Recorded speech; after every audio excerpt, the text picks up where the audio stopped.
back with Keith Ablow. He's a psychiatrist and Fox News contributor. I feel like he should be laying down on a couch. And Rabbi Daniel Lapin of the American Alliance for Jews and Christians. Rabbi, I want to come to you because we're talking about gratitude and using the trilogy of holidays here. Sure.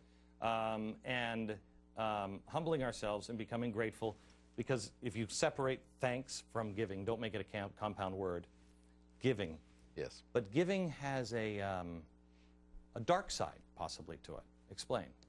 Well, very easily, in the sense that the Torah depicts a blueprint for how the world really works. The way God built us is that it is very easy for us to corrode our souls.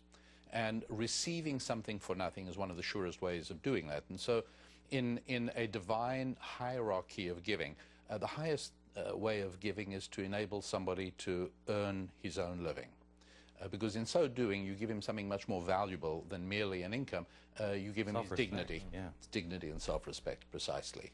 And it's interesting that, again, in ancient Jewish wisdom, it is more important to give something to somebody who needs clothing than to someone who needs food.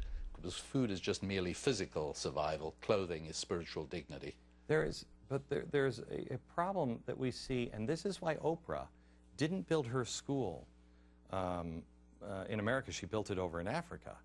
And when I read an interview with her, I think it was Oprah, it may have been Gail, that said, there is a level of expectation in America. So there's not real gratitude. It turns, if you give, for instance, look at many, not all. I mean, I've worked at soup kitchens before. You can see the people who are have gratitude, and you can see it in their eyes. Yes. And then you can see the others that are just milking the system.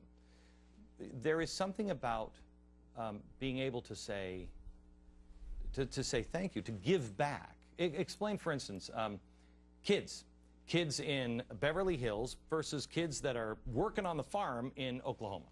Yes, well, I sometimes think of what a sociologist would say arriving on this planet for the first time. Well, one thing he'd say for sure is that one of the worst government words ever introduced is the word entitlement.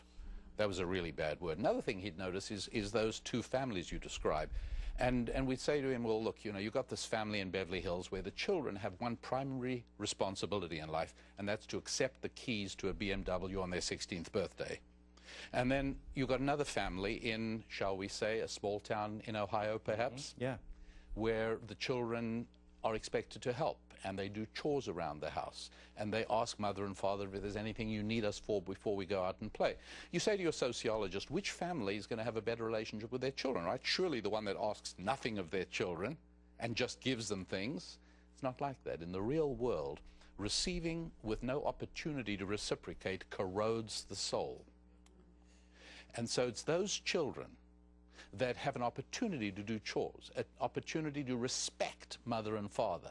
They are taught to honor their father and mother. Those children love their parents more than the children who give nothing back. When we go back, I'd like to actually bring Alan in on this one. When we come back, I want to talk to you a little bit, because that's, in many ways, there are people that need to be helped, and there are people that need to be helped by our government that you know, individuals can't, et cetera, et cetera.